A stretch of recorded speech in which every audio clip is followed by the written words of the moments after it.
চট্টগ্রামে বছরের প্রথম করোনা শনাক্ত হয়েছে। চিকিৎসকরা বলছেন নতুন এই ভ্যারিয়েন্ট আগের করোনার চেয়ে ভয়ঙ্কর। তবে স্বাস্থ্যবিধি মানলে এই ভাইরাস সংক্রমণ রোধ করা যাবে।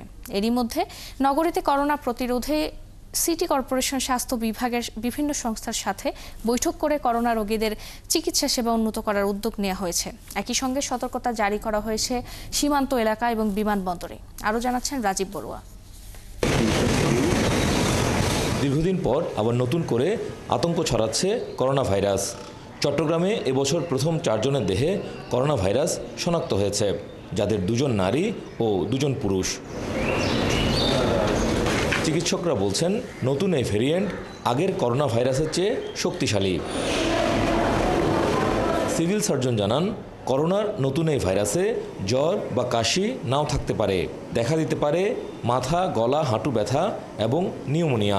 আমাদের কাছে যে র্যাপিড টেস্ট যেগুলো ছিল অত দ্রুত চলে আসবে, সেগুলো আগে ছিল সেগুলো সম্ভবত একটু এক্সপায়ার ডেটে আছে, সেগুলো আমাদের কাছে শনিবারের মধ্যে চলে আসবে, এটা আমাদেরকে আশ্বস্ত করা হয়েছে। আমরা নতুন কিট দিয়ে আমরা কাজ শুরু করতে পারব।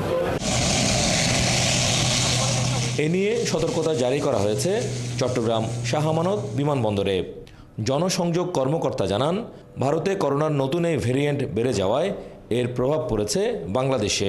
যে সমস্ত এয়ারলাইন্স অত্র বিমানবন্দরে তাদের ফ্লাইট অপারেট করে থাকে, তাদেরকে এই নির্দেশনা দেওয়া হয়েছে তারা যেন তাদের যাত্রীদের মধ্যে গণসচেতন এই সংক্রমণের বিরুদ্ধে, এই সংক্রমণের জন্য, এই সংক্রমণের সম্পর্কে গণসচেতনতা বৃদ্ধি সহ প্রতি যাত্রীকে যেন তারা মাস্ক সরবরাহ করে থাকে, এই ব্যাপারে যেন তারা সচেষ্ট হয়, এই ধরনের নির্দেশনা দেওয়া হয়েছে। এ নিয়ে চট্টগ্রাম সিটি মেয়র জানান, করোনা নিয়ে আতঙ্কিত হওয়ার কিছু নেই, চিকিৎসার সব ধরনের প্রস্তুতি রয়েছে। এরই মধ্যে চট্টগ্রাম জেনারেল হাসপাতালকে কোভিড ডেডিকেটেড হাসপাতাল ঘোষণা এবং 24 ঘন্টার সেবা দেওয়ার প্রস্তুতি নেওয়া হয়েছে। এই ব্যাপারে যেহেতু আমরা আগের থেকেই আমরা জানি রোগীকে কিভাবে ট্রিটমেন্ট করতে হবে, কিভাবে ম্যানেজ করতে হবে, সো ইনশাল্লাহ এই ব্যাপারে আমি মনে করছি যে ভয় পাওয়ার কিছু নেই। আমাদের একটু কনফিডেন্ট থাকতে হবে এবং আমাদেরকে ভয়মুক্ত থাকতে হবে। চট্টগ্রাম মেডিকেল এবং চট্টগ্রাম জেনারেল হাসপাতালের কর্মকর্তারা জানান, নগরীর সরকারি 4টি চিকিৎসা সেবা প্রতিষ্ঠানে RT-PCR টেস্টের ব্যবস্থা করা হচ্ছে। পাশাপাশি হাসপাতালগুলোতে পর্যাপ্ত অক্সিজেন সাপ্লাই সহ করোনার চিকিৎসা সেবা নিশ্চিত করা হচ্ছে। Oxygen facilities, central oxygen line, তারপর হচ্ছে oxygen concentrator, high flow nasal cannula, তারপর হচ্ছে ভেন্টিলেটর, সব ফেসিলিটিস রয়েছে এবং এখানেও প্রায় 50 থেকে 60 জন রোগীকে আমরা ট্রিটমেন্ট সহায়তা দিতে পারব। মূল প্রয়োজনটা হচ্ছে অক্সিজেন সাপ্লাই।